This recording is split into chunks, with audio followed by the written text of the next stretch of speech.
Computer. Okay, good morning, everyone. This is what, April 7th? Yes. 7th, Yes. 2020. And our speaker this morning is Stephanie Payne. Stephanie has been a master gardener for how many years, Stephanie? Since 2005. Yeah, that's right. 15 years. Yeah, 15 years it would be this year. And she's been involved with so many things. Of course, she's the spouse of Mike Payne, who talked last week. She's been involved with so many projects over the years with Master Gardener. She was president one year, and probably all the others, vice president and all that stuff over the years. So she's been doing this talk for, gosh, maybe 10 years, maybe longer. Among other things, she's got several other great talks that she gives throughout the year to different people. One of the replies that I just love. She gave annuals and perennials to the beginner class last week. So today, this morning, she's going to give a talk on landscaping. And so take it away, Stephanie. Okay. Good morning, everybody. Glad you could join us. We're going to be talking about basic landscape design. And I have in front of you right now is a picture of a backyard area. Over the years, we've come to decide that it probably is not a home. There's too many tables for people to sit. So maybe it's a bed and breakfast. But still, I think this landscape really works. It's very attractive. It's functional. But why is it functional? Why does it work? And that's what we're going to learn today is you intuitively know if something looks good. You can say, oh, that's beautiful. But do you know why it's beautiful? So hopefully when we come back to this picture at the end of my talk, we'll be able to answer some of those questions and you can kind of dissect this a little bit more. So keep this picture in mind as we go through. That's me, basic landscape design. So we have some objectives. We have quite a few objectives this morning. And first one I would like to start out with is to learn more about the general history of landscape design. That's one of my favorite topics. Is I like to know why am I here? What brought me to this place in gardening? What started it all? It helps you whenever you're helping people design gardens as well, or spaces, to understand the general history. And of course, the most important part is to understand that a successful landscape design will complement the property and the people using it. Because if people don't enjoy it, if it's not working for them, they're not going to maintain it or use it. Then of course, how do you get there? The basic principles and elements of landscape design. We also want to become familiar with the use of garden design features and different types of gardens. And that's the fun part. We're going to go through some pictures and look at different gardens and talk about it. That's the only problem with Zoom is I can't get your feedback because we like to talk about it. So you're going to have to listen to me describe it. And of course, be able to apply what you've learned. You're becoming a master gardener. You need to be able to talk to people and explain things to them. So those are our objectives today. But first of all, what is landscape design? Think about that for a moment. What is it? It's art and science. It's combining those natural elements and hardscape to create a functional and aesthetically pleasing outdoor environment. And I love this picture. I'm a big fan. I love hardscape in my gardens. I think it adds dimension and interest to a garden. One of the things I love about Tennessee is I got the opportunity, very little in the yard we had, but to use the use of retaining walls. I think that they are fantastic to use in your garden if you have the opportunity to use them. Now, first of all, in a landscape design, we have two different elements. We have the natural elements, right? The natural things that are right there, the land itself, the plants, water, and also the space itself. Those are the natural elements that you work with whenever you design a landscape. And then of course, as I just talked about, the hardscape, the man-made structures. What would some of those things be? Well, the biggest item is going to be usually the building. Now you're going to be talking to a lot of homeowners. Basically, that's who we're talking about when we do question and answers. We're talking to homeowners. So it's going to be their home. But we also are going to be helping out people at schools and churches and different venues around the city. So that building is kind of like the starting spot, the starting point of any type of landscape design that they want to do. But you also have walls, arbors are hardscape, paving, and pathways, walls, and of course, yard decor. And we'll talk some about that too as we go through. Now, there's different types of landscape design. It's kind of roughly broken down into 3 different types. And it's based on the scale of the design. The largest scale is urban design. This is the picture that I'm showing you now, which typically involves the planning and design of community outdoor space and its relationship to the residents in an urban setting. Then there's landscape design. I kind of made these names up myself too. Landscape design, which is for the public and private outdoor spaces such as parks, commercial and residential properties. And we're going to be using the public areas, smaller public areas, and residential areas is mainly going to be our focus as well. And of course, you've got the public areas for the residents, and then you've got the private areas for the residents. Now, as master gardeners, we won't be doing so much urban landscape design. We might help in smaller areas in the landscape design of the smaller public areas, but we're going to be focusing a lot with homeowners as well. So the 2 on the right are basically what we as master gardeners will address. So let's talk about landscaping. Where did it come from? Well, it was born out of a desire, of course, to bring order to our surroundings. It was to provide a retreat from the wildness of nature. And it manifested itself in the many forms of landscaping over the centuries and resulted in a richly diverse garden styles that we have today. However, at first, really gardening had nothing to do with pleasure. It had to do with survival. As the human population grew, right, before we were what? Hunters and gatherers, right? We were on the move, so we really didn't garden. We got all of our needs right directly from the land as we moved. But as the population grew, that wasn't enough. So we had to start thinking of other ways to feed our families. And of course, necessity is the mother of invention, as we're seeing right now, that people started cultivating plants that were previously just gathered. And so what's some of the first things that we cultivated? Grains and beans, right? That was one of the first things that we started cultivating. And we also started doing domestic livestock as well. We didn't have to hunt as much. And that was about 10,000 years ago when they first saw evidence of this. But it took another 4,000 years for a society of people to develop that was primarily dependent on domestic crops and livestock. And of course, the spread and variety of plant cultivation continues to grow, and the interest in plants for more than just food and utilitarian purposes was born. Think about it. If you're on the move, you're not going to plant a garden. You're not going to be there long enough to enjoy it. But now if you're in one place, you're kind of looking around and going, okay, this is where I am, as we are today. Can I get you to show my flowers again? No. You become interested in getting some pretty things around you as well. And that's exactly what I did. Since we're stuck inside a lot more, I went out and I got some flowers to make it pretty. So there it is. It's working today even. Okay, you can put them away. I thought I liked that as an example. I wanted to pretty my place up because I'm stuck in one place, right?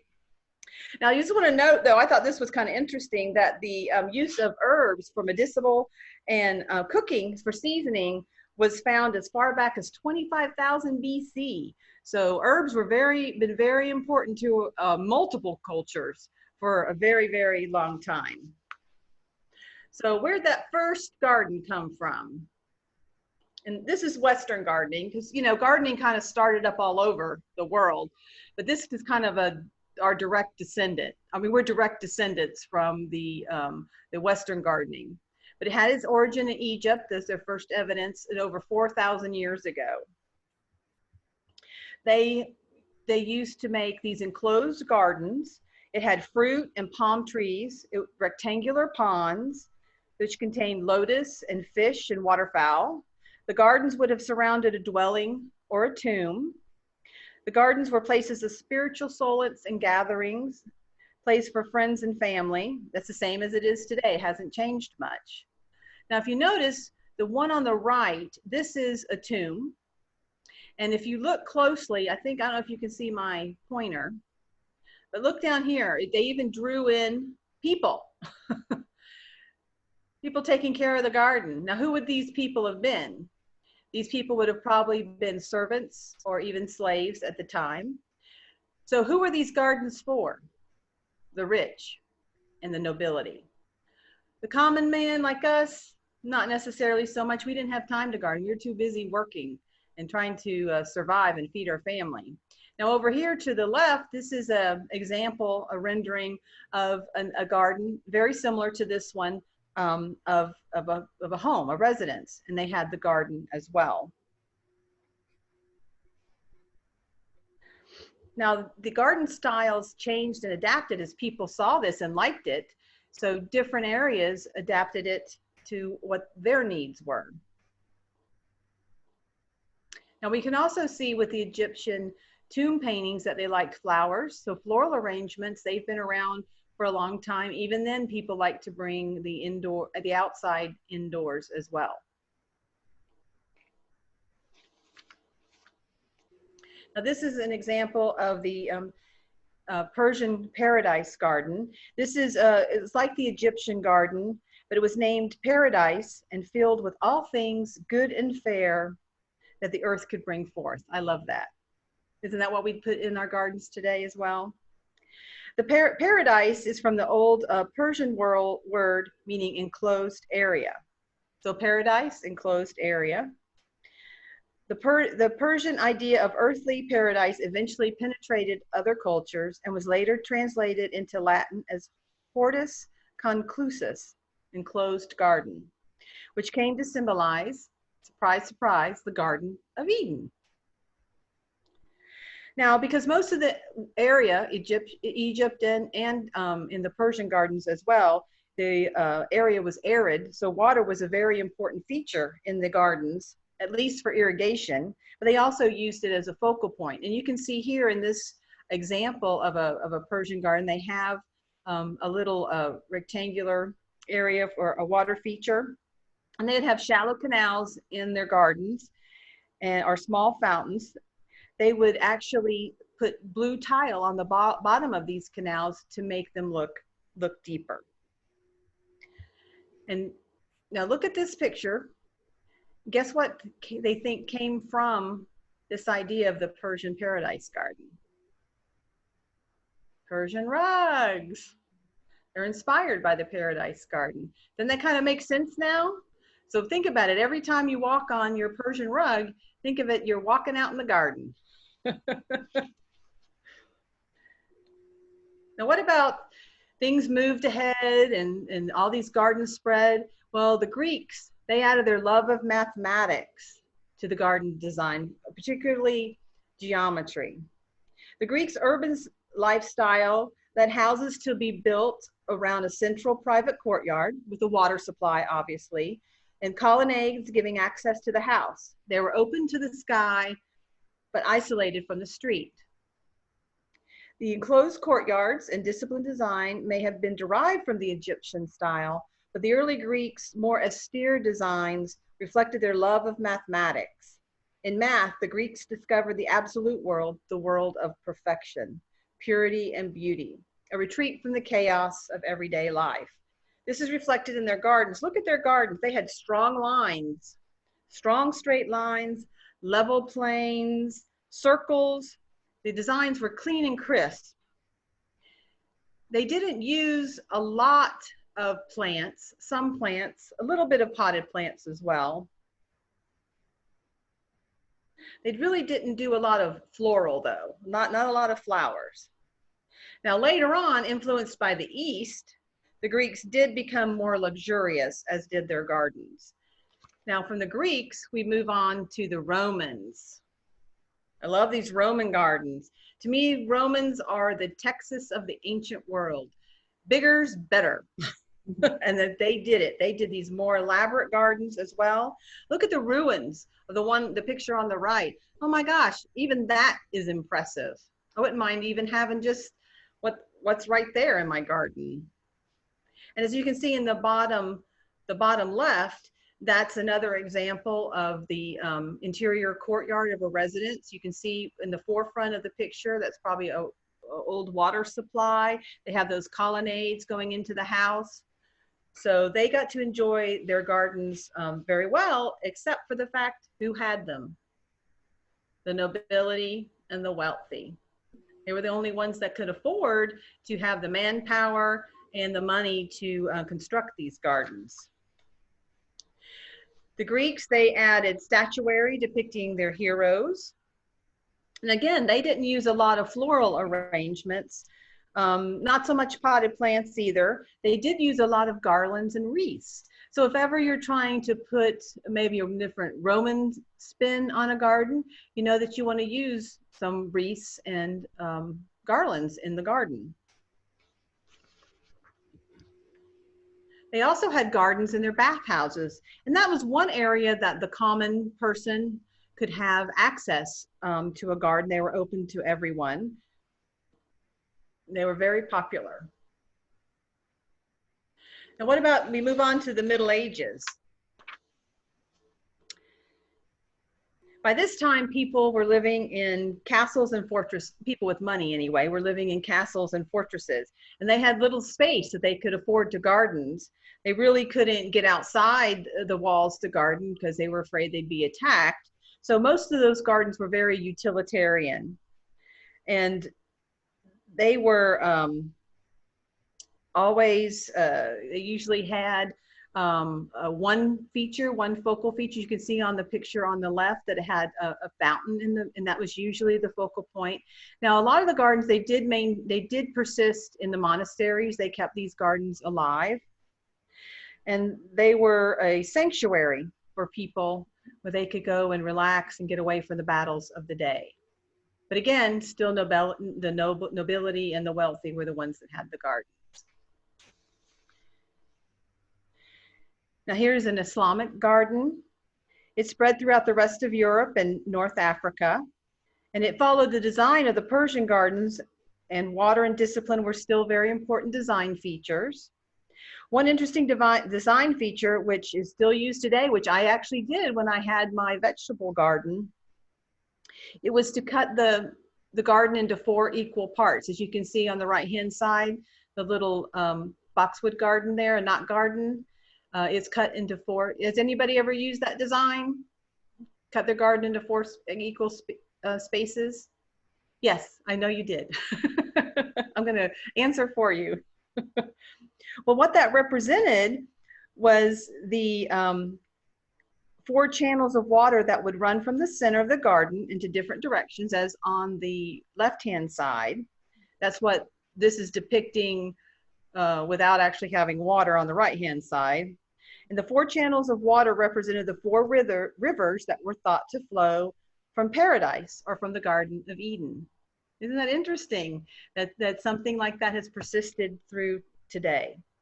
But now in the Middle Ages, things were changing.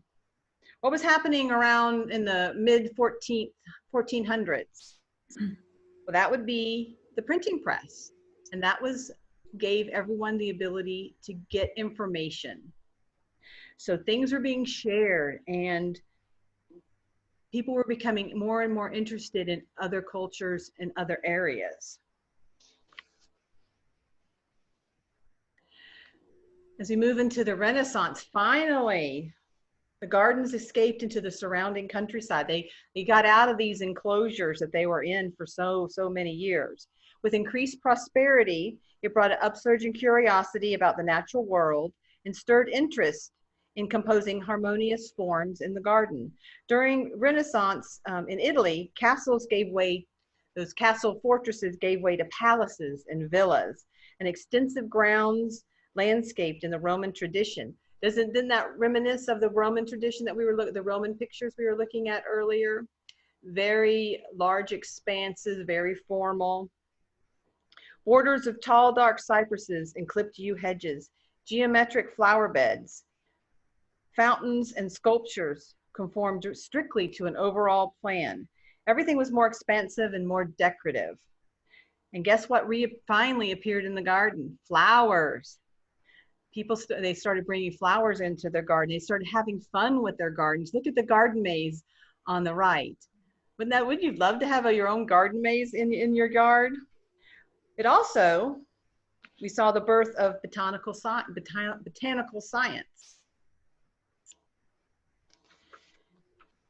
Here's just another example of the Baroque gardens. They became even more extensive.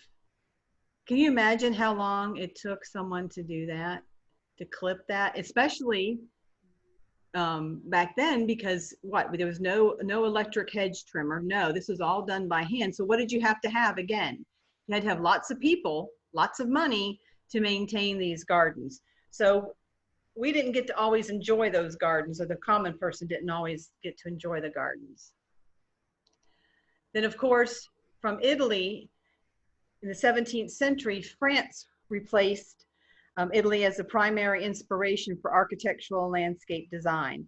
The vast building programs of Louis XIV included miles of symmetrically arranged gardens, which, like royal architecture of the period, was designed to give the impression of limitless grandeur.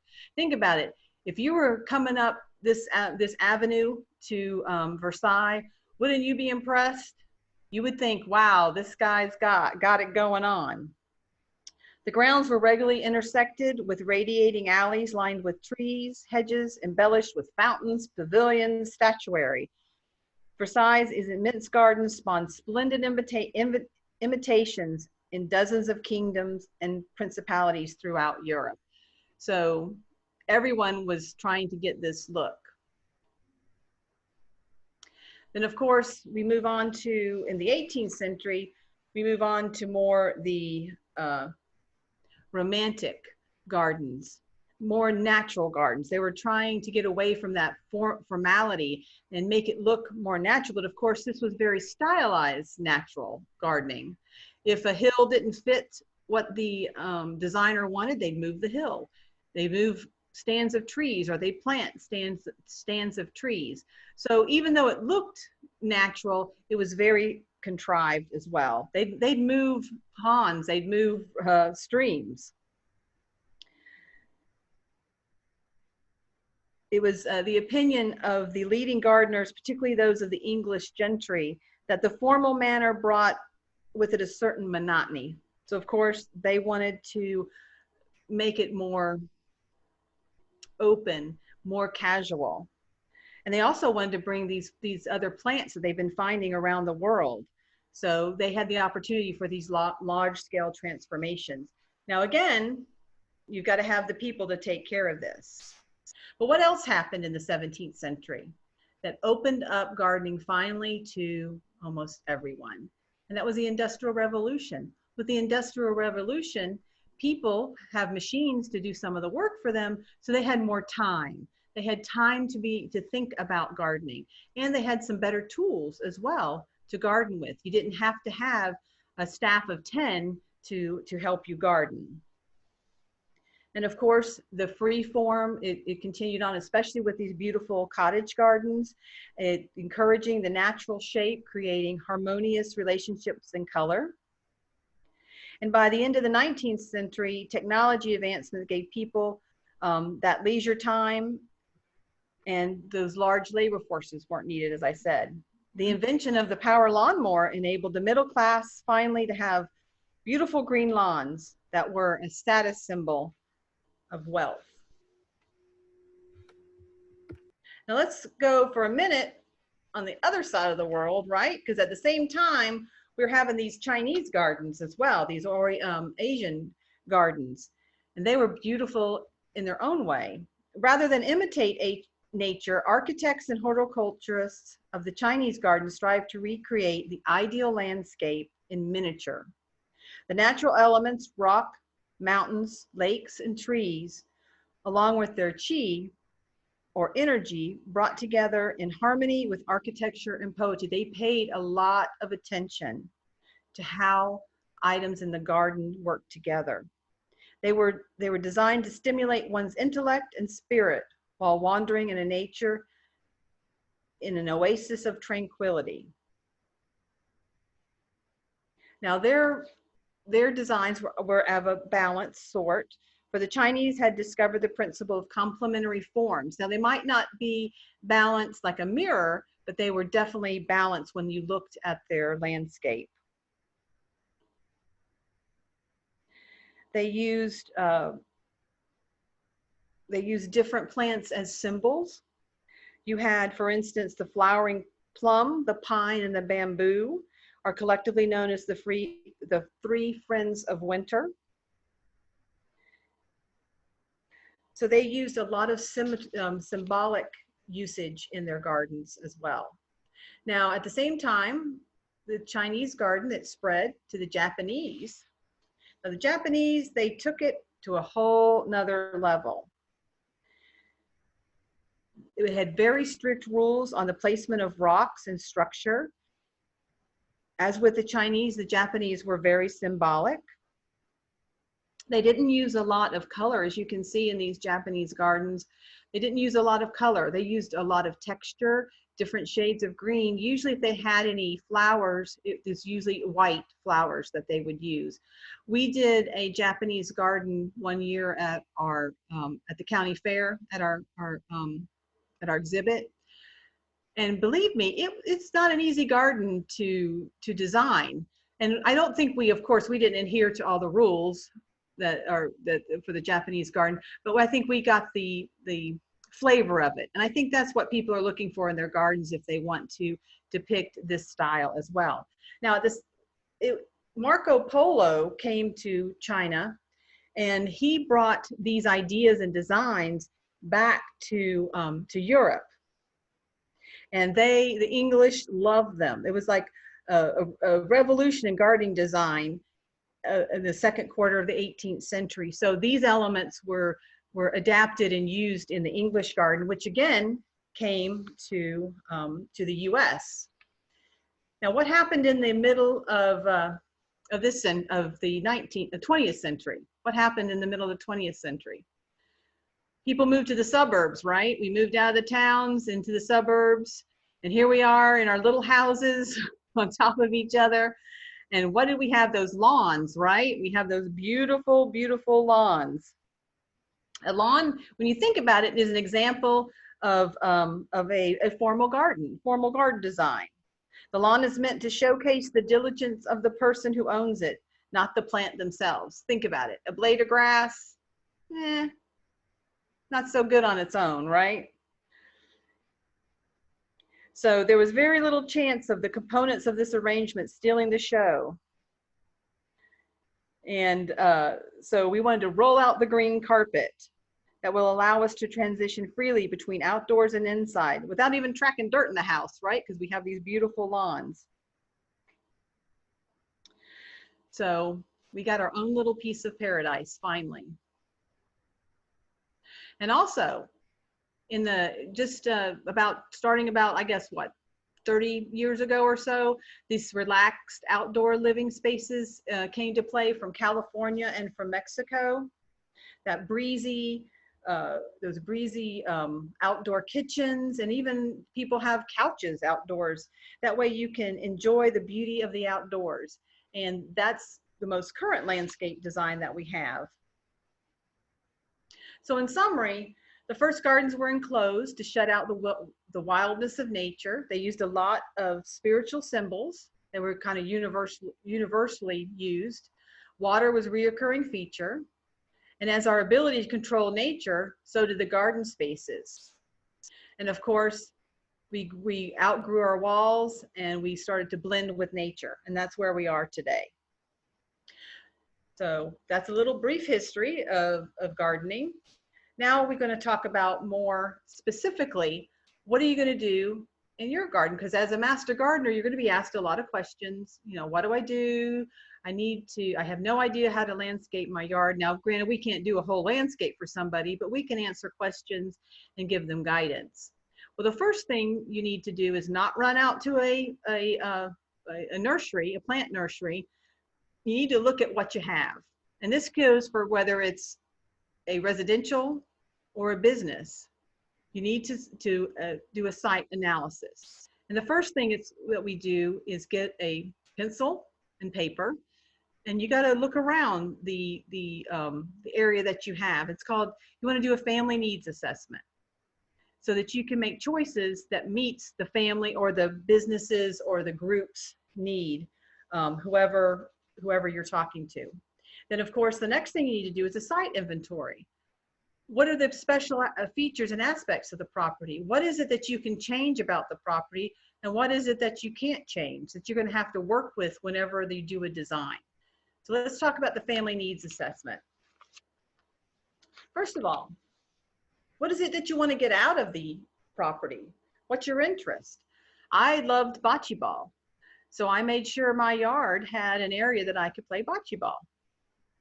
And how much time do you want to spend outdoors? Do you want to make an extensive garden because you're retired and you can spend all day out working in the garden? Or do you need maybe something a little scaled back? You don't have as much time. Of course, they're going to tell you, oh, but I want something that's no maintenance, that doesn't exist. I don't even think low maintenance exists. People got to know there is maintenance required whenever they do any type of garden. I remember when we were on the food bank garden tour one year, and we worked so hard to get our garden ready for the tour. On the day of the morning of the tour, before people started coming, I was walking around the garden and I was looking, I'm going, okay, this is it. This is what I got. This is what I wanted. I have the perfect garden, nothing else. I don't want to do anything else.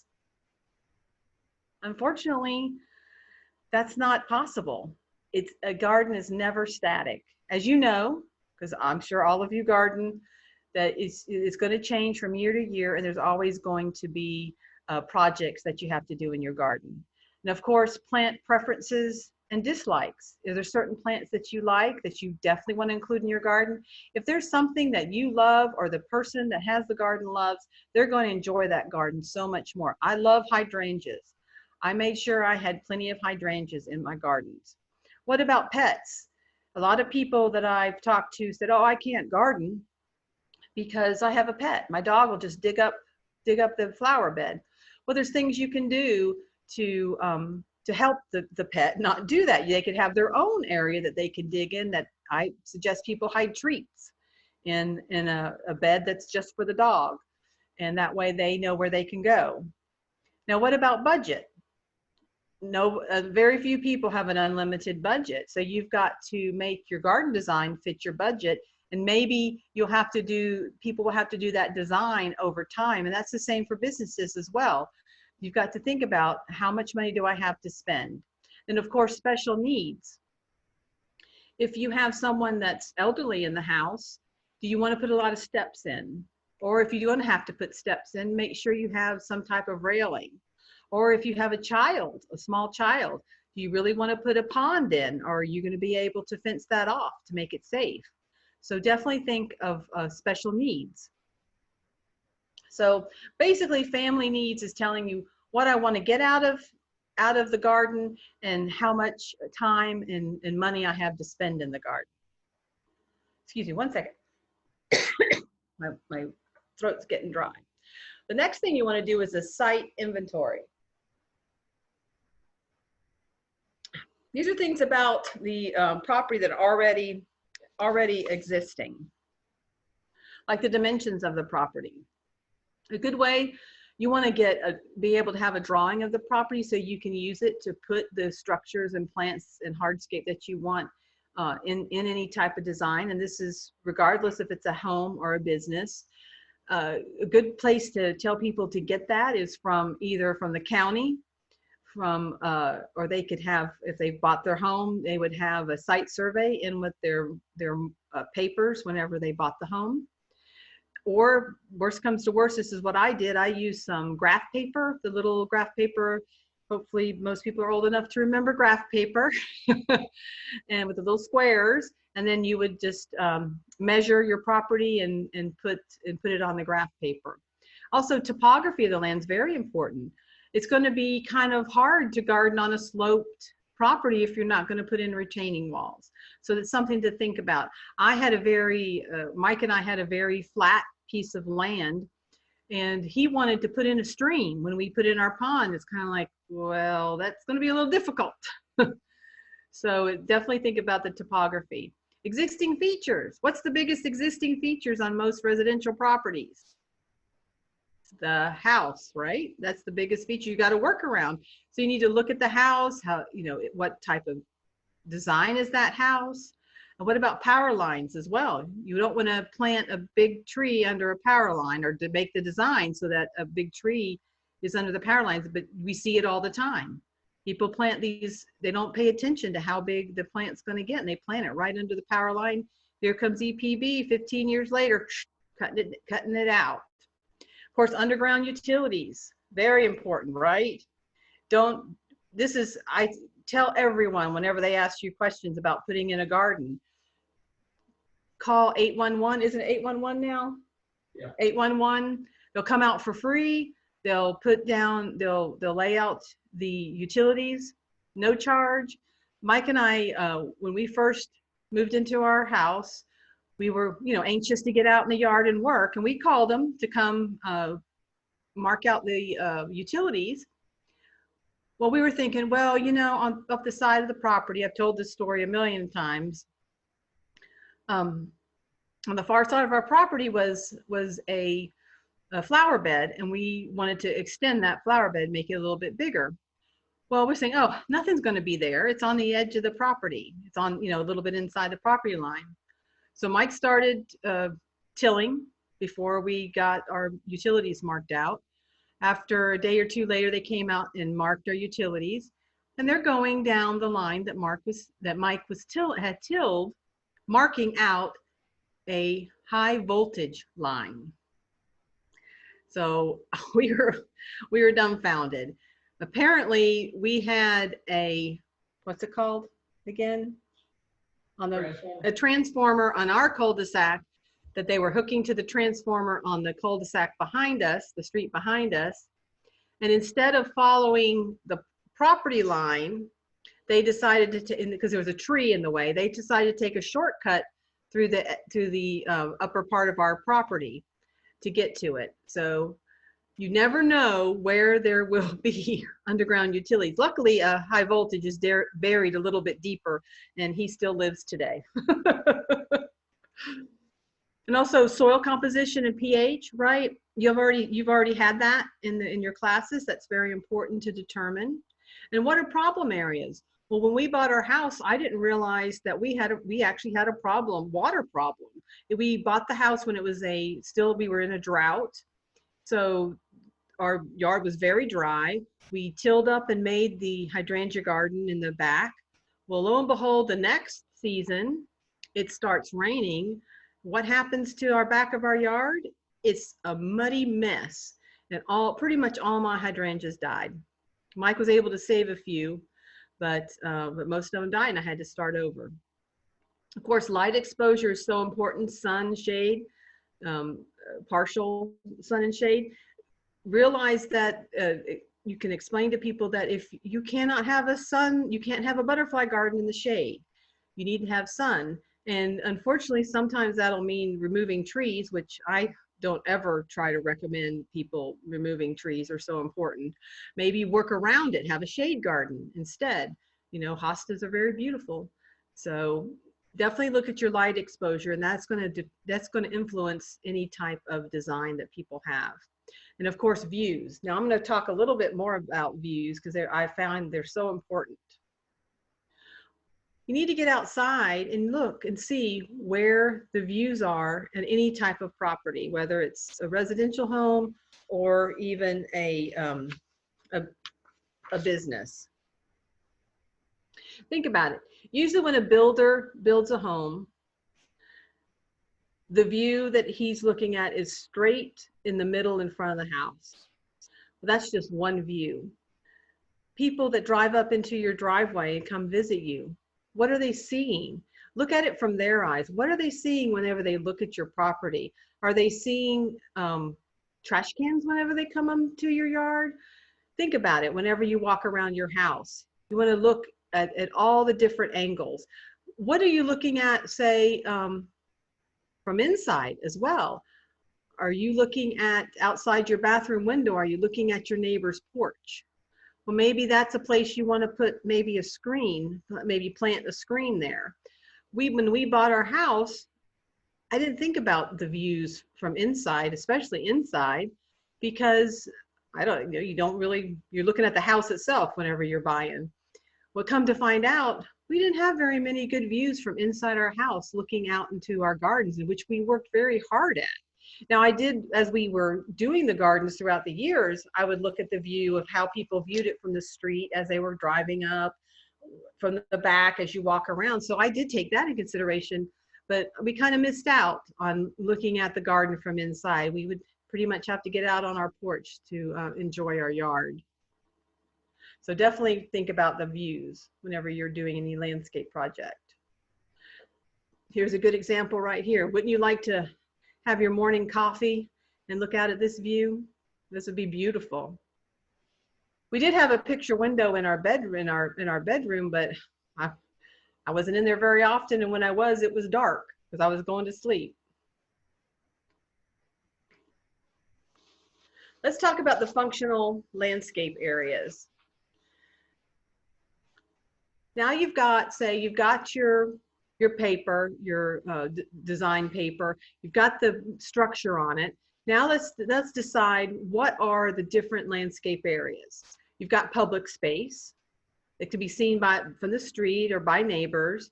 Private space, that's usually for family and entertainment areas. And one of the spaces people forget about is service spaces. If you've got the opportunity to landscape from scratch, working areas for storage and utilities is very important to include. So here's a functional landscape. It's been drawn in around the house, which is in the middle. The driveway is at the bottom center. They have decided that they wanted a noise barrier in the back. Maybe they have a noisy road that's behind them, so they want a noise barrier. They look on the right-hand side in the middle. They did an area for the utility and yard storage. And look at, they did some paths, the typical traffic paths. A screen needed when people drive up into their driveway. Maybe they don't want to show them their utility area, so they're going to put a screen in. And they're adding some back patio area in the back for their private area. A vegetable garden. The north is to the right. So that's on the southeast side. So that's a great place to have a vegetable garden. So right now we're just deciding what do we want these areas to do so that we know what type of plantings and what type of hardscape we need to put in. You need to think of a yard as rooms, just like inside, a yard is rooms as well. And you can break those areas down so that it's not so overwhelming. Think about it. If somebody came to you and said, oh, I need to landscape my whole yard, I kind of look at them like a deer in headlights going, well, so you can tell people, break it down into different areas. Maybe you want to do the front first because that's the most public area. Or maybe you want to do the private area, the patio area where you entertain in back first because that's what you're going to use the most. So you could break it down in any way because you don't want to start 5 projects at once. You want to do one at a time and finish it. Otherwise, nothing will get finished. And you also want to do hardscape first and then plant. You can plant around hardscape, but you can't hardscape around plants. It would be bad. It would be a bad scene. And think about think about your yard as rooms. All rooms, think about the areas. What are the walls of my area? What would be a wall of out in the yard? That would be a fence, hedges, right? An arbor might be a wall. Vines could be a wall in your garden. And what about the floor? The lawn itself, ground covers, ponds, patios, and walkways, even decks. Those are all the floors of your garden, of your landscape. And the ceilings as well. You got to think about the ceiling. Are you going to be having sun or shade in that garden room? Do you want privacy? Trees and arbors, they act as ceilings. So here we have our functional landscape. We'll talk a little bit more about lawns. I mentioned lawns. I know Mike told you all about lawns. Well, lawns should have a purpose as well. As you can see, this was our back part of our backyard. On the right-hand side was our hydrangea garden. And in the forefront that you can't see was the pond. And here we used grass as a pathway to go from one area of the yard to the other. That was the area in the middle there, the open area, the grassy area. That's what I used for my bocce ball. And when the grandkids came over to play, they had an area to play in the backyard. So definitely when you think about landscaping, think of the lawn as part of that landscaping. Don't landscape around the grass.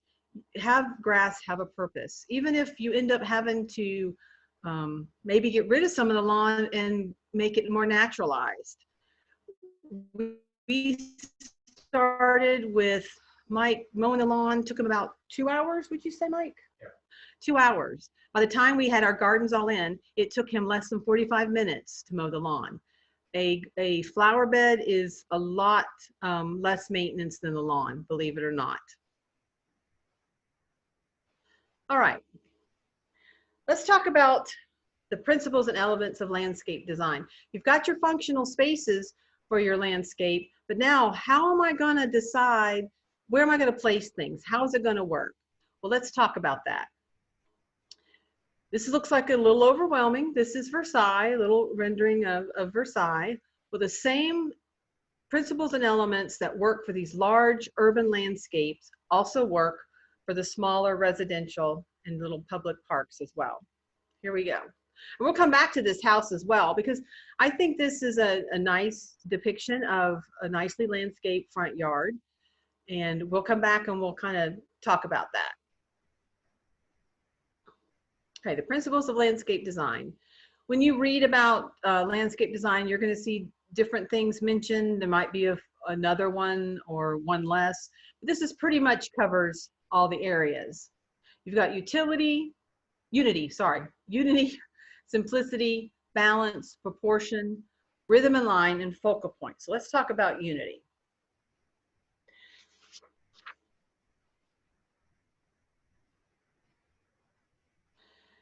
The landscape should visually flow from one area to the other. You want to make whoever's walking through the landscape to feel comfortable.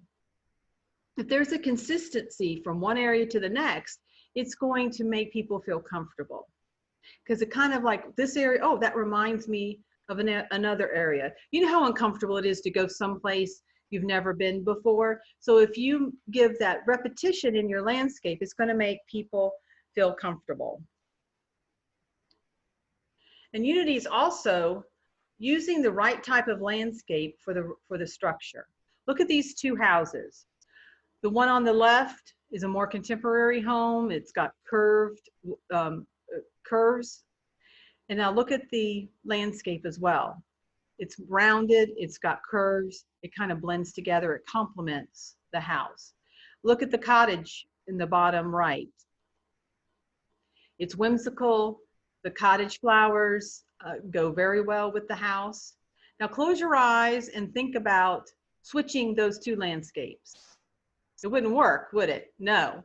That cottage garden would look awful with the contemporary home, and the same for the more contemporary landscaping with this beautiful cottage.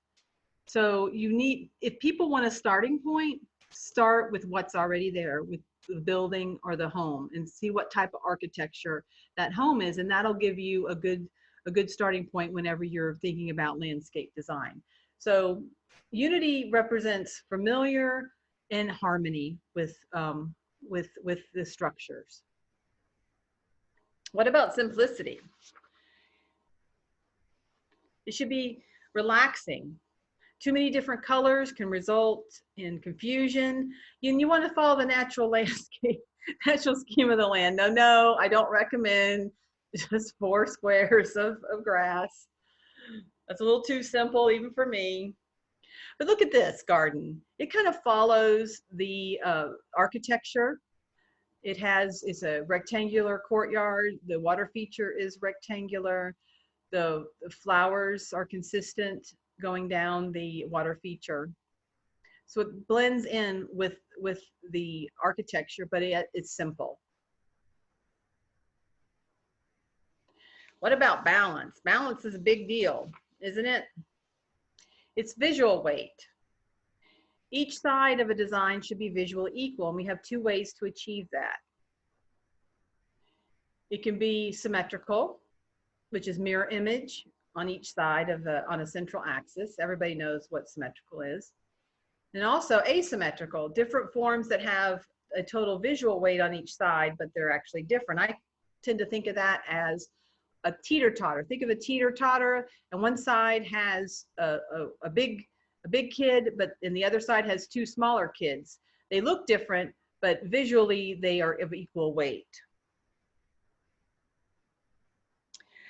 Symmetrical is a little more straightforward, where asymmetrical is a little more abstract. Here's some examples.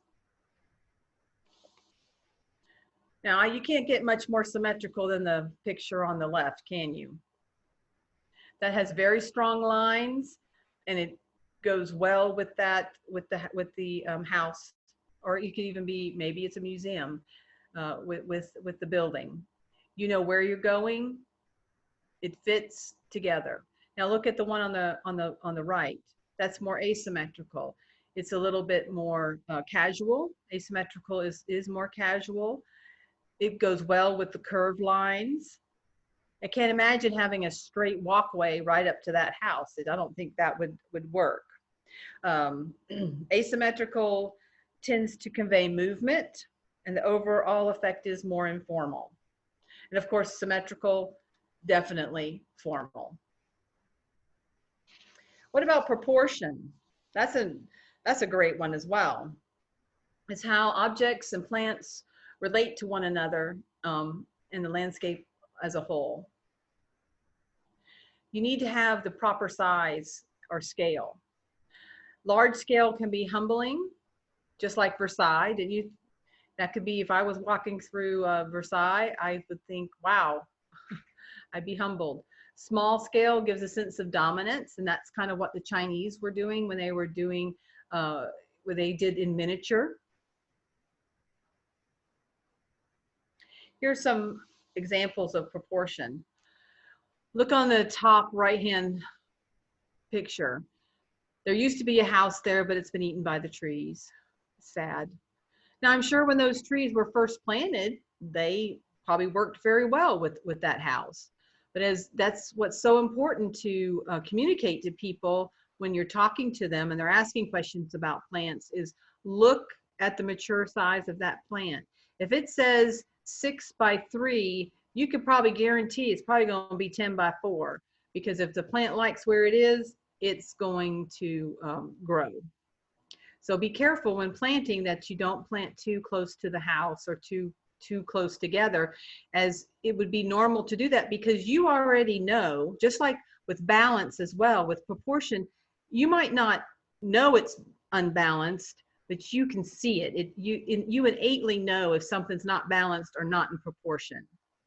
So when you plant something small against a big house, knowing it's going to grow and triple in size in 5 years, it's still hard to not put it closer because it doesn't look right at first. So that's something I have to fight. I used to plant my zinnias all close together, and Mike would come in and pluck them back out and say they got to be at least 12 inches apart. each plant. And I would be so angry, but yes, in 2 months, they were all, it was a full bed. So it's for me, it was very hard to do that. Now, the second one, the middle picture is a normal scale.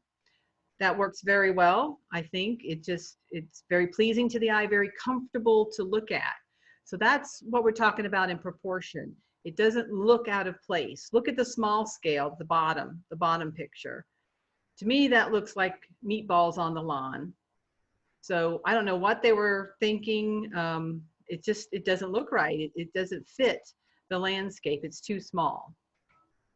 Now you definitely want to try to have, if you can, look at the picture on the left, the middle picture of the normal scale. You notice that there's the trees around it. It's nice to have trees behind the structure if you can, because that tends to ground the structure to the land. It makes it look like that house or building fits in the landscape. I know all of you have seen the house perched up on the hill with not a tree around it. It looks like it's just stuck there. Well, you want to have, that's what the purpose of landscape is too, is to make that structure look natural in the landscape, like it belongs there as much as possible. And also with small scale, it looks incomplete, like you're missing something. Now, rhythm and line, this is my favorite. To me, this is the music of the garden. It's that motion that leads the viewer eye through the landscape. You want to lead the viewer's eye through the landscape because you want them to go to the next area. You want them to look around. And lines can be formed with different materials when they meet, like a lawn with a sidewalk, that forms a line. And the rhythm and line allows the viewer's eye to flow easily between areas. Remember that first picture we looked at with unity? Well, this also has rhythm and line. What does your eye do with the yellow? Does it not follow it throughout the landscape?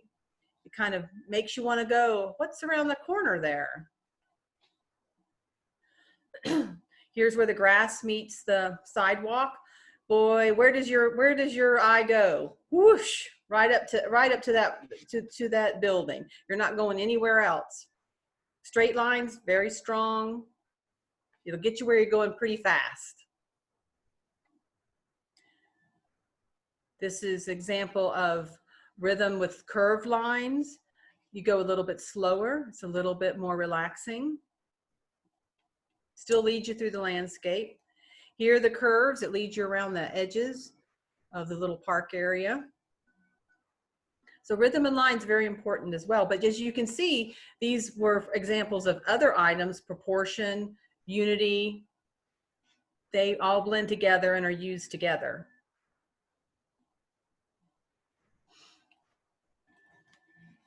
Focal point. Whoa, that's an important one. It's a strong feature in the landscape. It's something that you hopefully intentionally have drawn the viewer's eye to. It's strategically placed to command attention. Let's talk about a specific focal point. One of the most important ones, especially if you want people to get where you want them to go, would be the front of your house or front of the building. When people drive up, you want them to know where to go, right?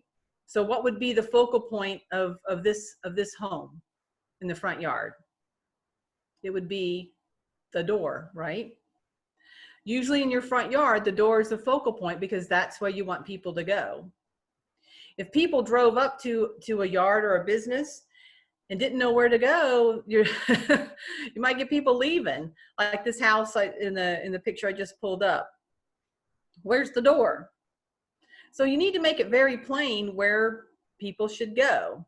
Now the door is actually over here next to the brick, over here, because it's the same color. It needs to be a different color so it stands out. So it's the focal point. When we had our house, we had an entryway. It was a 2-story entryway, so people weren't going to get lost, but it was all white. The door was white, the walls were white. So I put together this PowerPoint presentation. I'm like, well, I need to practice what I preach. So I told my mom, and she was alive at the time, and Mike, I said, I'm going to paint the door. And they're like, no, do not paint the door. I said, yes, I'm going to paint the door. I want to see how it looks. I want to see if it pops and makes a good focal point in the front of the house. So I had a trouble finding the color. I didn't want red because, you know, red doors are beautiful. I love red doors, but we had too much brick for a red door. So I ended up settling on kind of a bronzy gold color. And so I said, if I'll paint it this color, and if it doesn't work out, I'll paint it back white. Well, I painted it that color, and man, what a difference. It sure did pop. It made a big difference in what you looked at when you first drove up to the yard. It was great. So I got to keep it. I didn't have to paint it back white. It was a great experiment. It actually worked out. Now here's another example of a focal point. This is in a garden, or it could be in a park. Your eye is drawn down the pathway to the urn, and focal points also give the eye a place to rest. So when you think about it, in the landscape, you're leading someone to see something, let them rest, because if there's too much going on, it's going to be confusing. So here you go, and you can see the urn, and then now your eye can go follow on up into the patio. So they definitely add interest to the landscape, but you got to be careful on how you use them. And we'll talk about that when we go through the different gardens, the depictions of different gardens. So besides the principles, we have a few elements of landscape design as well. We have form, texture, and color, and all these are used to facilitate those principles.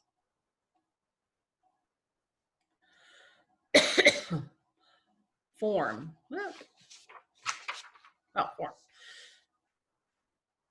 Okay, that's a silhouette or outline of a plant, or it could be a hardscape as well. You can see that you have upright and you have weeping and spreading. Well, they convey different things. Now, what we talked about curves being very casual and very relaxing, forms as well. The weeping and spreading and rounded forms, aren't they a little bit more casual and relaxing, where you've got these upright and oval and pyramidal shapes that are very dynamic, and they go up. They don't lead you around. So you would use certain forms with certain types of landscapes. So just think about that, and you can build on it. You can have smaller rounded forms at the bottom and move up to spreading and weeping toward the top. So you could combine those together so that you get a whole look in the landscape as well. And I'm sure y'all talked about how when you do your landscaping, you want to build from the bottom up. You don't want to have something very small at the bottom and something very tall at the top.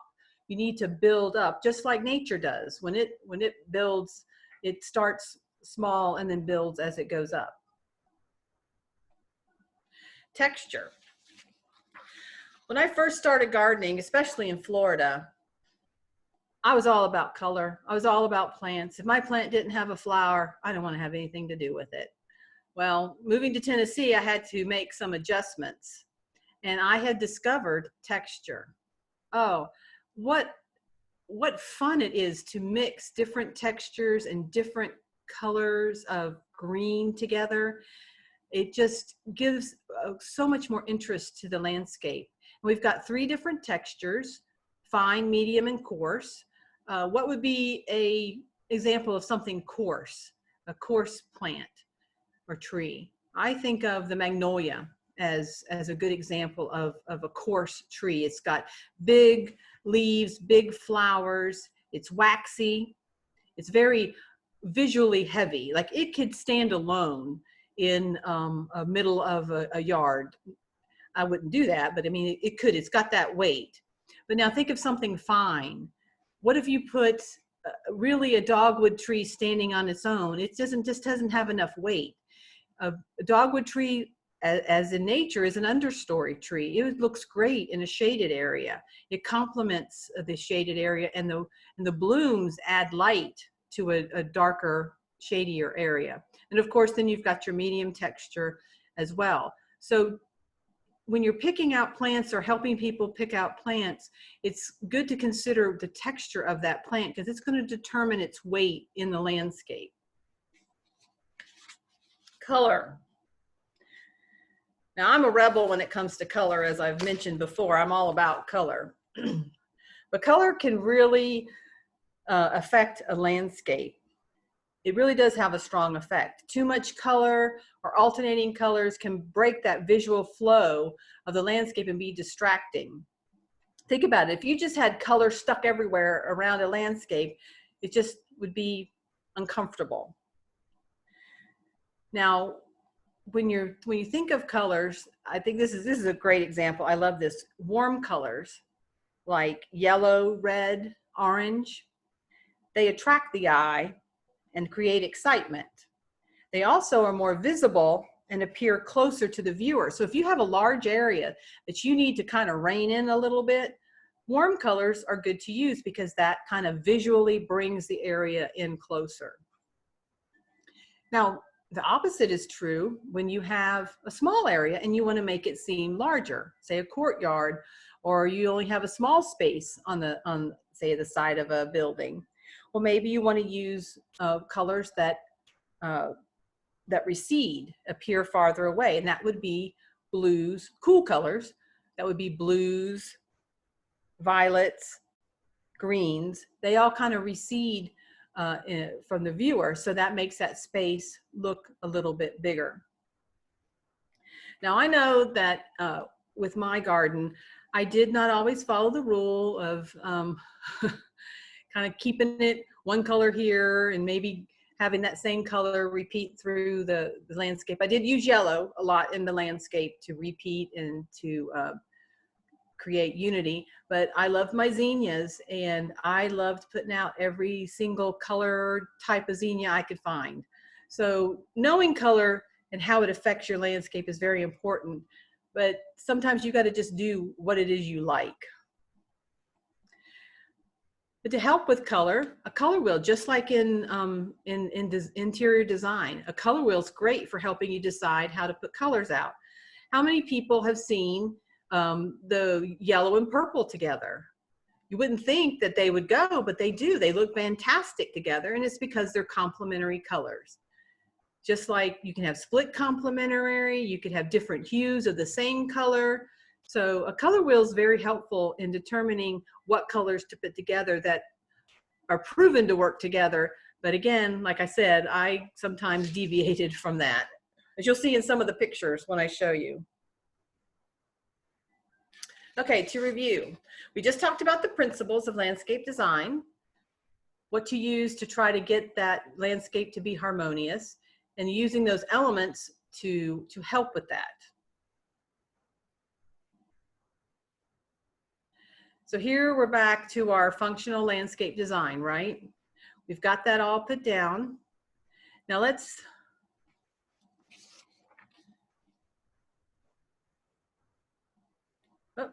and here we go. This is the next step. Okay, now we're going to look at what do we want to do with the landscape. Well, I'm very glad to see that they decided in the front yard to get rid of that skinny walkway. A walkway needs to be at least 4 feet wide to be of any use. So 2 people can walk side by side. You're gonna say, oh no, all the houses have only 3 foot walkways. Well, that's because the builders were cheap, or people didn't know that really 3 foot's not really wide enough, that you really need a 4 foot walkway. Now they decided to take away the walkway and actually put in brick in the courtyard, or some type of hardscape in the courtyard. I think that looks very nice. They added the deck out the back. That might have been another hard patio as well, but so that they have an entertainment area. They put in a garden vegetable. They wanted some shade, so they're going to do a deciduous tree there in the top corner. They've got a screen for noise. Now you notice they haven't picked what plants yet, just what type of plants and what they're going to put in. They put a screen there next to the driveway, to the right of the driveway, so that you don't necessarily see the trash cans whenever you pull up. And there's also, you could have a flow around the house. If you don't have a way to get to different spaces, it's going to be useless to have a landscape because you can't get to it. So you want to think about getting from one place to the other as well. So this is just saying, okay, this is how I want it. Now let's talk about the different plants. the final landscape design. So here we go. Now we've added in the different plants. They used a spruce in the back right-hand corner. Maybe that's north, so that maybe blocks some of the cold winds coming in. They have the deciduous tree in the top left-hand corner. They've got some arborvitaes as makes a great screen, noise barrier. They've used some juneberry. Maybe they have a bathroom window on that side of the house. They wanted to do a little screening. So as you can see, they've made up their list. And I would recommend that you take that list with you to the nursery, because if you're like me, you come home with 5 things you didn't go to the nursery to plan to get. I used to get in trouble all the time because if it's a pretty plant, I want it. And first question out of Mike's mouth when I would come home would be, where are you going to put it? And a lot of times it ended up being put at the end of our driveway, and I ended up giving it away. But I couldn't resist. It's just too tempting. So if you go to the nursery with a list, you're more likely to come home with what you need. So keep that list with you. Then let me just talk a little bit about, as a master gardener, we have a responsibility of environmental stewardship. You want to, when you're asked questions about landscape design, you want to think about the environmental impact that those decisions and answers could have. Some of the items you might want to keep in mind is, if you plant deciduous trees on the home's southern exposure, you're going to get shade in the summer, and when they drop their leaves, you're going to get the heat for the winter. Large lawns require more water and fertilizer. Encourage people, like I said, to landscape with the lawns as a feature, not landscape around their lawn. Use native and drought-tolerant plants when you can. I used to use a mixture of native plants as well as, you know, some hybridized plants. You just can't resist some of them. They're so pretty. And try not to use invasive or exotic plants, because they will escape. They always do. Just like privet, it was brought over here to be a hedge. Now look, it's everywhere. And stormwater runoff. Remind people that you want to try to keep as much water on your property as possible. That if they have somewhere they could put a rain garden. Rain gardens are beautiful gardens. They're usually native plants, and they're drought tolerant. So as maintenance goes, they're a little bit lower on the maintenance of other flower beds.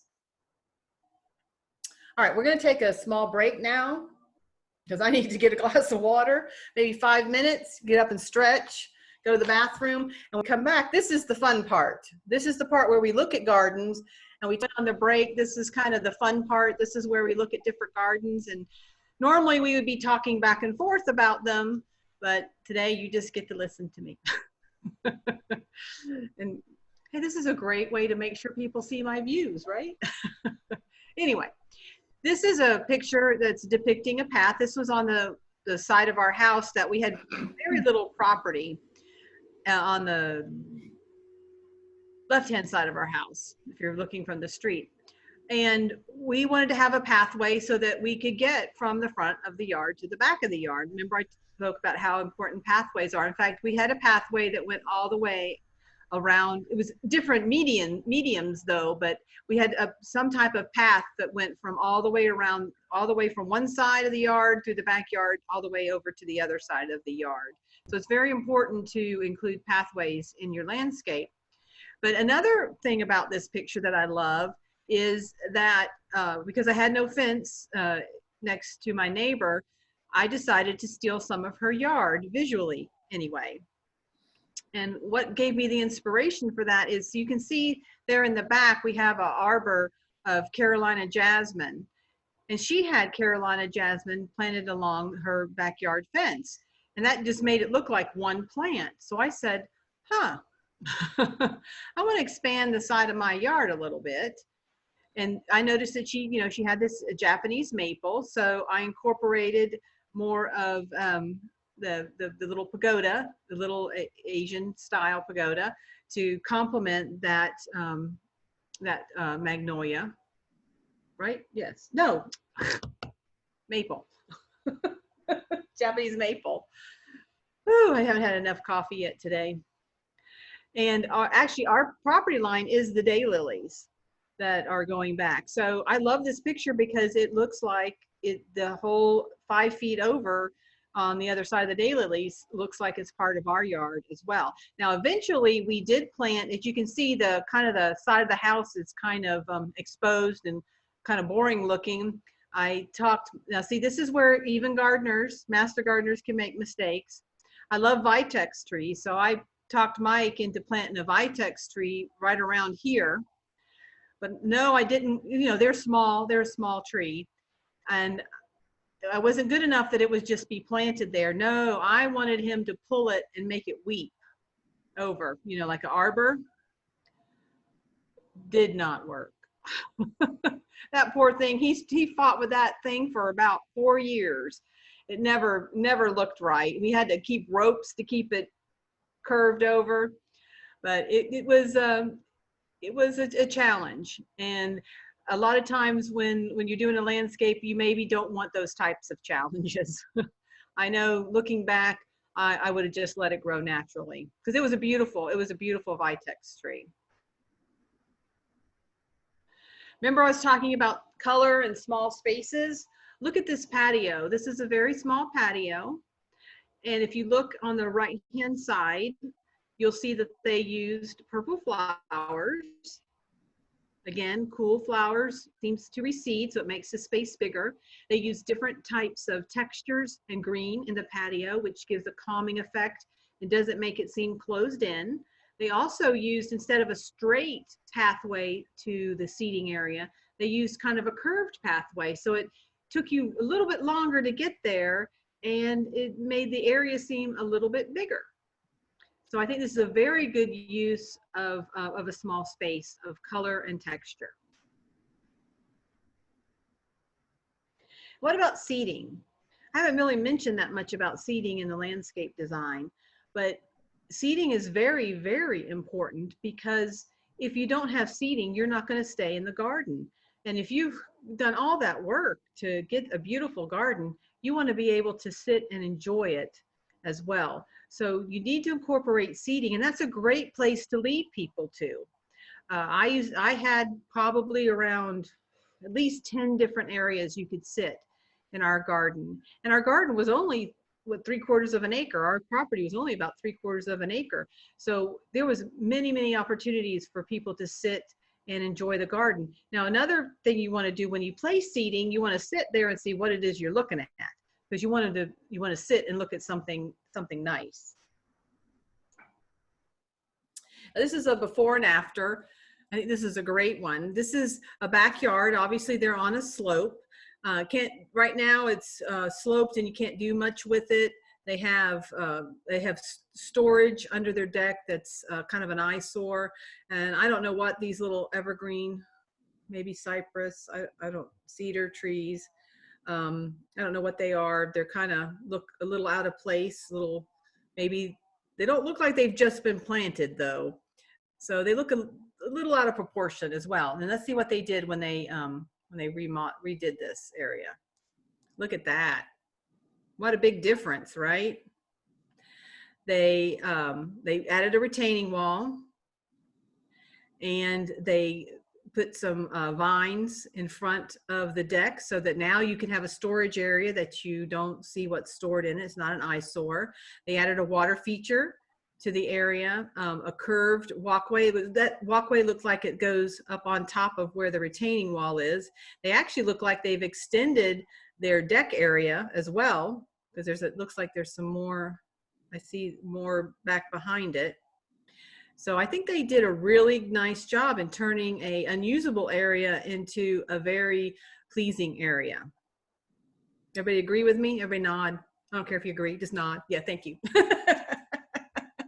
I really like this transformation. I think they did a really nice job.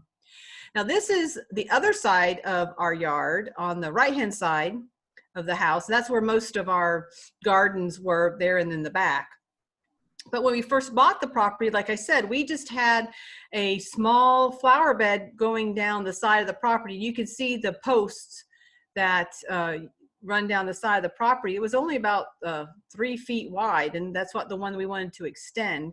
But also, you could just look straight back. There was nothing but grass otherwise. So over the years, we strive to break this large room into smaller areas. And one of the first things we did was we extended that flower bed that ran down the side of the property. As you can see, we extended it out. We added a gazebo as well. We put, what was the plant we put on it? No, chocolate vine? Was it chocolate vine? Yeah, chocolate vine.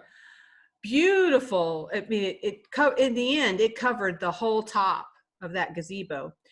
But then it started spreading into our yard. He liked it where it was. It started flowering. We got these huge pods of seeds, and we you know, we had to end up, it was okay. It was worth it though. But again, there's always maintenance to do. That was one of the first things we added. And then one weekend I went away for the weekend, and I came back, and as you can see in the back, there are plants under the tree. Mike decided that that area, grass was not going to grow, obviously, it's shaded. So he decided to put in a shade garden. We had all kinds of hosta and ferns. He planted goat's beard. We had, what else did we have? Autumn fern. Sunflower. Well, all the different hostas, all different kinds of hostas. Turtle, no still be turtle head. It was just, we put all different types of shade plants back there. Eventually, there's a path that runs in front of it going from the inside of the bed that it goes behind the gazebo. I eventually planted azaleas back there as well, and that worked out very well. Added some color to the property. Now in front, as you can see, I have a conifer garden, and it took me a while to decide what to put there. That's why I could never be a professional landscape designer, because it took me a couple of years to decide what I wanted to put there, because I didn't want a fence. I didn't want shrubs going across, but I didn't want you to be able to see necessarily straight back through our yard. I wanted a little privacy. So in the end, I decided to have a dwarf conifer garden, and I had Mike built me this small raised area here. As you can see, we were pretty flat. There's only at the most 3 Castle Rock stones. And this is after just the first couple of years that it was planted. And I will tell you that a dwarf is a relative term whenever you buy a plant. See, I forget the name of the plant in front, in the very forefront in the middle. It started out very small, and by the time we moved, a year or two before we moved, it was huge. We had to take it out. It was overtaking the whole little area there. We had to remove it. And as you can see, I had seating in the area. I talked Mike into letting me have a boulder. So I wish I could have taken that with me. I love that bench. And you can see the pathway to the right. We use grass as our pathway. And once you get around the corner, we went back into a stone walkway. And then you can see there's a little bit of a bridge. We have a dry stream bed there. I'll talk more about that in some other pictures. But we were able to break up that very large area into smaller rooms, essentially. Water features. I can't imagine a garden without some type of water feature. You don't have, we had a pond. I mean, you don't have to have something as large as a pond. You can do a smaller water feature. You could also just do a fountain, just something to add some sound. And it's a great place where you hear it. Like, this is at the end of that walkway we were just showing, was we had a waterfall, so you heard water.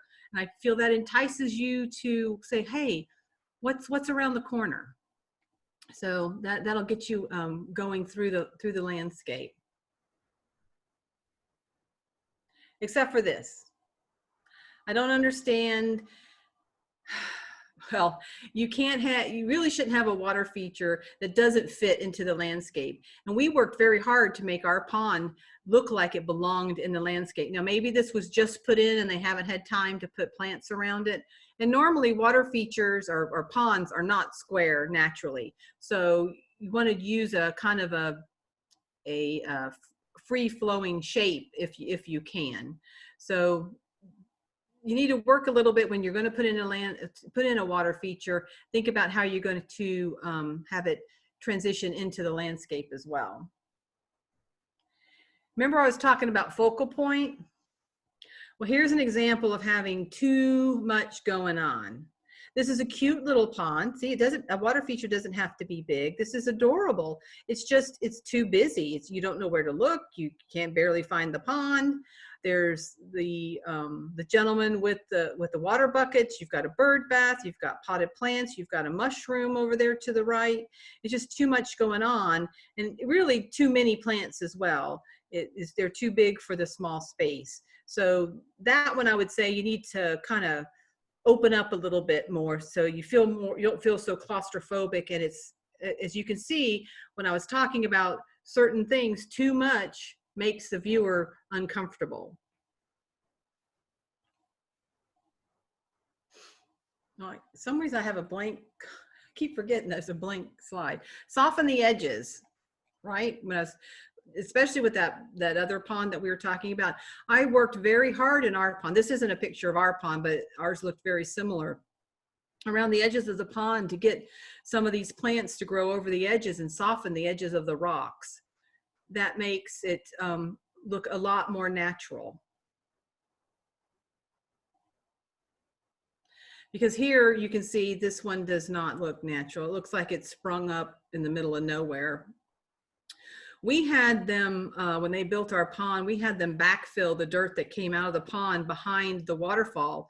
And I actually had a disagreement with our designer of our pond that I didn't want a tall waterfall. We were flat land. You can't have a tall waterfall on flat land. So I made him make it wider and more shallow. So it wasn't as tall. And again, we backfilled behind it and planted plants. So this one, there's no backfill. It just kind of looks like it's stuck in the middle of nowhere. So it doesn't really fit in with the landscaping. Now look at this one. Slopes. Tennessee, we've got lots of hills, lots of slopes. They are perfect to have a stream come down and recirculate. I think this one looks very natural. They've got the plantings on the edges to kind of soften the edges. Unfortunately, I didn't have that opportunity. And of course, be creative in your landscape. Use some whimsical items. I love these frogs, but just be careful. Don't do too much. You've driven by the house that has the 5,000 pieces of yard art in them.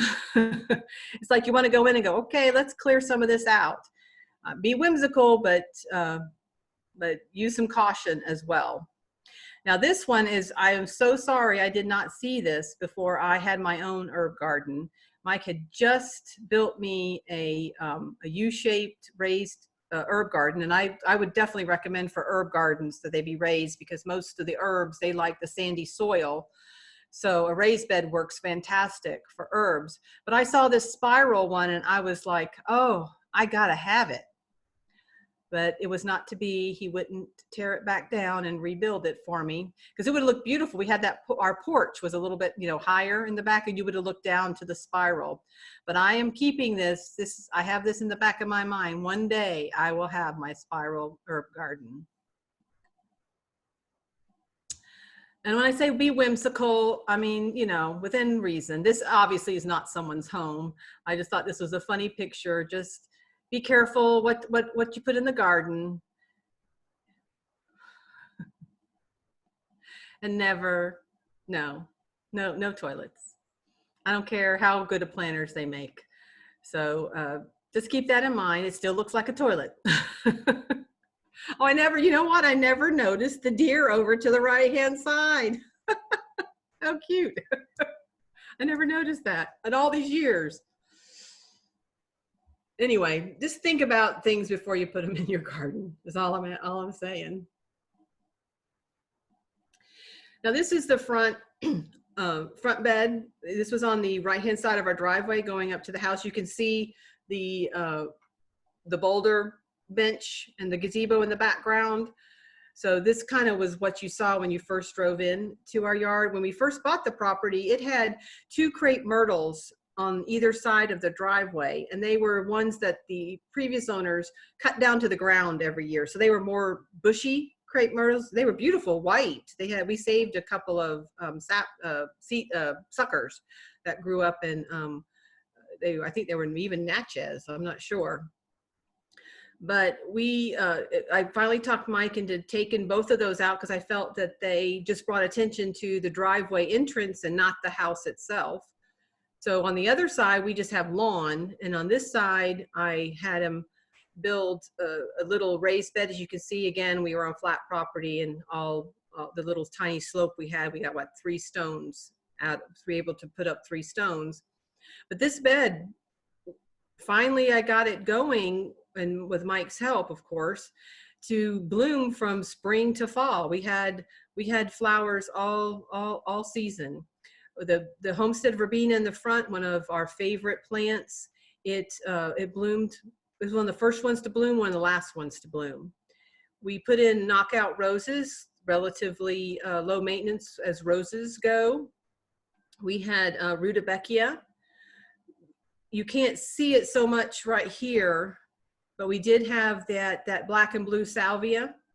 It did try to take over the garden. That's why we brought it down to the hummingbird garden, because it's hard to throw it away because it's such a beautiful plant. It just grew too much. It would have taken over the bed. We have some gladiolas here in the back that haven't bloomed yet. You can see my zinnias in the back, in the very back. I had a whole little bed back there of all the different color zinnias. And here we have Mexican sunflower for some height back behind. They were fantastic. They were great. There's some coreopsis here, moonbeam coreopsis in the corner.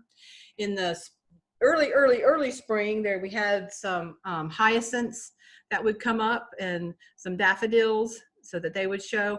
And the knockout rose, it bloomed pretty much till frost. There's some cone flowers as well in the garden. Yellow was pretty much the color that I used throughout my landscape to kind of bring it to do the unity and the rhythm and line. I liked to use the yellow throughout the landscape. I used a lot of rudbeckia in the yard. Here's another example. I used a lot of different colors. I think this is a great alternative as well, as using the different shades of the same color. It brings a nice harmony to the landscape. It's relaxing, it's tranquil. As you can see, this one, oh, where is it? This one's a little more energy to it, don't you agree? This is a little bit more relaxing. Mass plantings. When we finally replanted our hydrangea garden, we got some limelight hydrangeas. Love them. They bloom on old and new wood, so you don't have to worry cutting them back. And they grew to about 7 feet tall. They were great. They were the background plant. I had mop heads in front of it, some peonies that bloomed in early spring. We had some astilbe in front of them, a few lace caps as well, but I stuck with the good performing hydrangeas. I didn't try to get exotic ones like I did originally from Oregon. They just couldn't take our heat, I think, as well as the water. I think I had a endless summer planted, a couple of Annabelles. What else did I have? Some lace cap ones, different bluebird, I think is one of the lace cap that I had planted. And once we raised the bed enough so that the water didn't bother the hydrangeas, it turned out to be a beautiful bed. But this limelight hydrangea is a paniculata, so it bloomed a little bit later than the others. So we had the mop heads blooming first, and then these bloomed in the later summer. And we actually would leave the dried out flowers on the hydrangeas so that they added interest in the winter.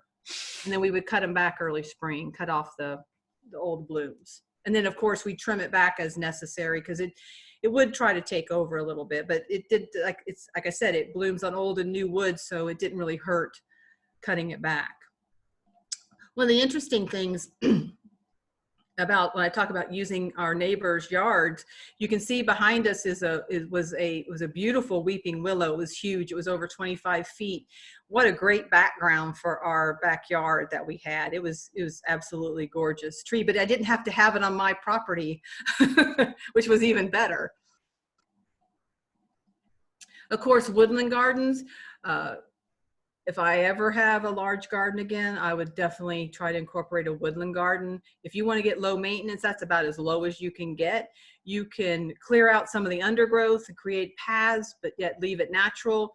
Maybe add some hydrangeas, rhododendrons, azaleas. They would probably go very well there, but then leave it alone. Let it do its own thing. So woodland gardens are great. Herb gardens. I recommend to everybody to have an herb garden.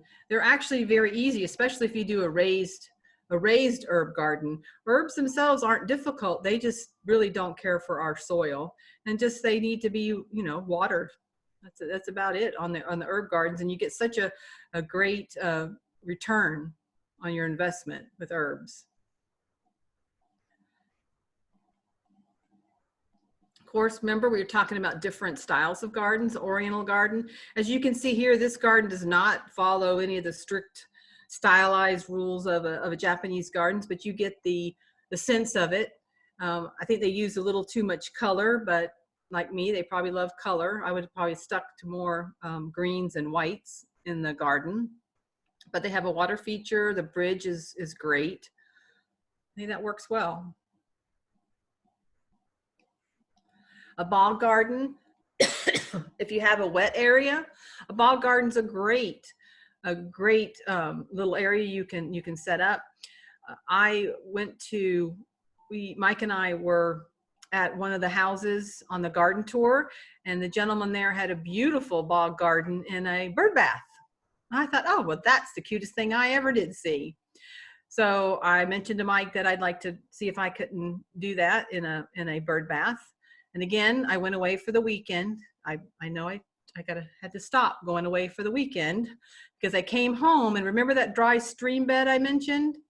Well, our air conditioner at the side of the house, the condensation, it made that area a little wet and hard to mow, and he really didn't care for that. So he put in a dry stream bed, and at the end of the dry stream bed, and it actually was on the other side of that gazebo, he decided to put in a bog garden about this size. This isn't ours. He put in one about this size. So when I came home, he was so proud. And I was like, wow, that's not a bird bath. But I came to love it. It was a great addition to our garden. Usually all his decisions that he made with the shade garden, with the bog garden, they always turned out wonderfully. Yes, they did turn out great. But it does add interest to the yard, something different whenever you walk through the landscape. So this is a good suggestion for people that have a wet area that they just don't have anything else to do with. And for ideas how to do a bog garden, just call. And then rain gardens, if they have an area that they have a lot of water runoff when it rains, a rain garden, if they can. This one looks like it's in a drainage ditch in the front of someone's home. It's a great garden to have. And as gardens go too, usually rain gardens are a little bit lower maintenance. The plants are drought tolerant. A lot of them are natives. So the rain garden's a great garden to consider. And if you could ever hear Mike's talk on rain gardens, he does actually do a great talk on rain gardens. Butterfly gardens, the garden that went down the side of the yard was definitely a butterfly garden. I had all different types of host plants in the garden. I had milkweed and what else did I have? Oh, of course, passion vine that never behaved. We tried to grow some Dutchman's pipe, and we did have fennel for swallowtails. So we did try to attract lots of butterflies to our yard. We've taken up a lot of their habitat with our urban sprawl, and it's a good way to give back and give them a place so that they can lay their eggs. So butterfly gardens are great. If you have a sunny area, a butterfly garden is great because you're dealing with native plants a lot of times. So they're more suitable to our area. Oh. Of course, shade gardens, you know, don't fight your yard. Tell people when they ask you about the gardens, ask them what type. Are they mostly shade or sun? And of course, people are going to want to try to grow. They say, oh, the grass won't grow under the trees. Well, you know, they start out good in the spring and then the grass peters out because it's shaded out. Well, a shade garden it turned out to be one of my favorite gardens in the end. And the hostas that you can put in there, there's limitless textures and shapes and colors in hostas. Don't forget about container gardens. That's kind of what Mike and I do now. We have an excellent container garden. We grow quite a few things on our balcony, and we have a lot of fun doing it. It's a little more small, but containers are great even in any type of landscaping. They're portable, so they can be moved. And if you have areas that you can't really fill in with the plant, something doesn't just go well there, or you want a pop of color somewhere, containers are great for annuals. I always recommend that. Perennials are your backbone of your garden, but annuals are the accessories. They're your pop of color. They add the fun.